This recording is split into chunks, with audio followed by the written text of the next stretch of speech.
Isang mapagpalang araw po sa ating lahat. Welcome po ulit sa ating 365 daily devotion. So, ang topic po natin ngayon is Hope in the Lord. And ang scripture po natin is Isaiah 40:31. But those who hope in the Lord will renew their strength. They will soar on wings like eagles. They will run and not grow weary. They will walk and not be faint. Sa Tagalog, ngunit ang mga nagtitiwala sa Panginoon ay muling magkakaroon ng lakas. Lilipad sila na gaya ng isang agila. Tumakbo man sila ay hindi mapapagod. Lumakad man sila ay hindi manghihina. So according sa scripture natin or sa verse natin ngayon, lahat daw ng nag-hope kay Lord, lahat ng naniniwala sa Panginoon at nagtitiwala na God is so sovereign, lahat ng nagtitiwala sa Panginoon ay muling magkakaroon ng lakas. Never, yung mga taong yun, never silang makakaramdam ng panghihina, ng pagod, and all. And lilipad sila gaya ng isang agila. So, alam naman natin yung mga agila, sila yung tipo na ng klase ng ibon na nag-iisa silang lumilipad. Unlike any other birds na kapag lumilipad yung mga ibon, di ba? Usually nasa iisang group sila. So parang sabay-sabay sila. But eagle is one of a kind kasi mag-isa sila na mag-isa sila na lumilipad.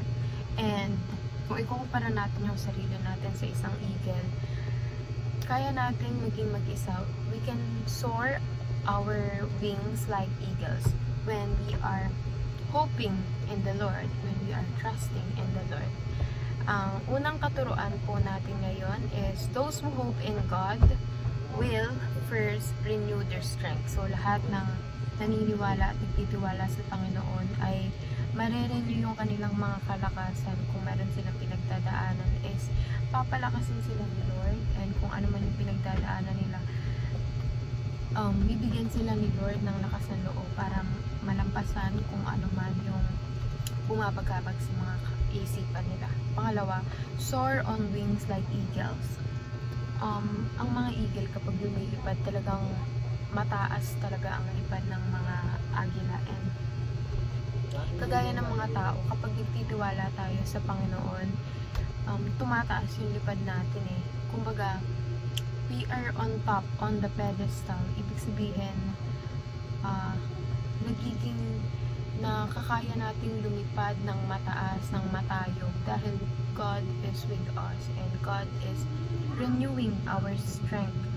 Third is endure without being burned out. So, mga eagles, kilala sila sa pagiging matapang sa lahat ng klase ng ibon.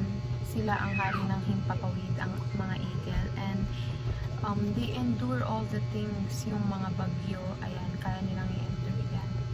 Though hindi naman nga kaya magkapagsabayan sa as in talagang sagupa sa bagyo, pero hindi sila nanghihina. Kumbaga, they always have the strength to continue to fly, to continue to soar high and to fly high. Kagaya natin mga tao na kapag nagtitiwala tayo sa Panginoon is binibigyan niya tayo ng lakas upang mas tumaas ang paglipad natin sa buhay. So, ang unang application natin is never fight alone sa lahat ng mga pagsubok na pinagdadaanan natin sa buhay natin. Wag natin yung lalabanan na mag-isa. Kasi that problem dumating yan sa buhay natin for a reason, and we will never fight alone kasi nandyan si God para tulungan niya tayo sa pag-fight ng mga problems natin, and God will give us strength lalo na kung nanghihina tayo. And ang paglaban natin sa mga problema natin is hindi natin yun kakayanin kung tayo lang. Binigay ni Lord yung mga problema na yun para sa atin, para kailanganin natin siya, para manghingi tayo ng tulong sa Kanya. And that's what we need to do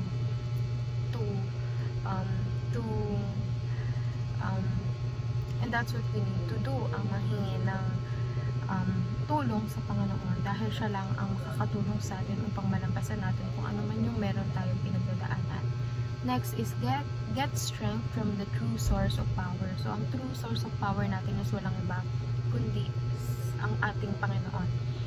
And lahat ng kailangan nating lakas, lahat ng kailangan nating pasensya, everything na we need to have in order for us to overcome our problems, lahat yun, ang source is walang iba kundi si Jesus Christ. And lahat ng kailangan natin, kapag nanghihina tayo, kailangan natin ng lakas, wala tayong ibang kailangan kundi ang Panginoon.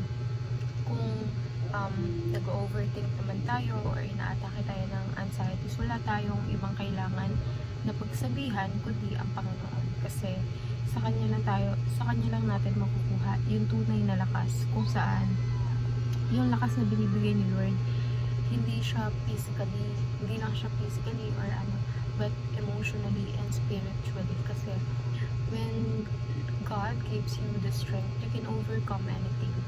As in anything, kung problema man yan, kung mabibigat na problema, kapag si God ang nagbigay sa'yo ng strength, walang-wala yan. Third is soar on wings like eagles, kagaya ng mga agila. Magtaasan natin yung lipad natin, wag tayong malungkot, wag tayong mabahala, wag tayong manghina, because God is with us. And lahat ng nag-hope kay Lord, kaya nilang tumakbo nang hindi napapagod, kaya nilang maglakad nang hindi nanghihina. And that is the power of Christ, that is the power of our Lord Jesus Christ, kung saan walang imposible sa Panginoon.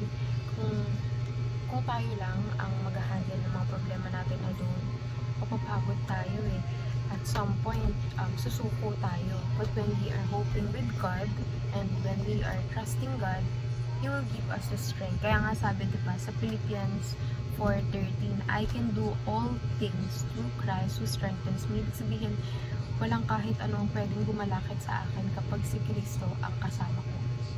And walang ibang pwedeng makapigil sa akin, walang mga bagyo o unos ang pwedeng makapabagsak sa akin, because I know that God is here with me, He is guiding me, and He is giving me the strength that I need. And yun lamang po, maraming salamat sa pakikinig sa ating 365 daily devotions. Hanggang sa susunod po ulit na devotions.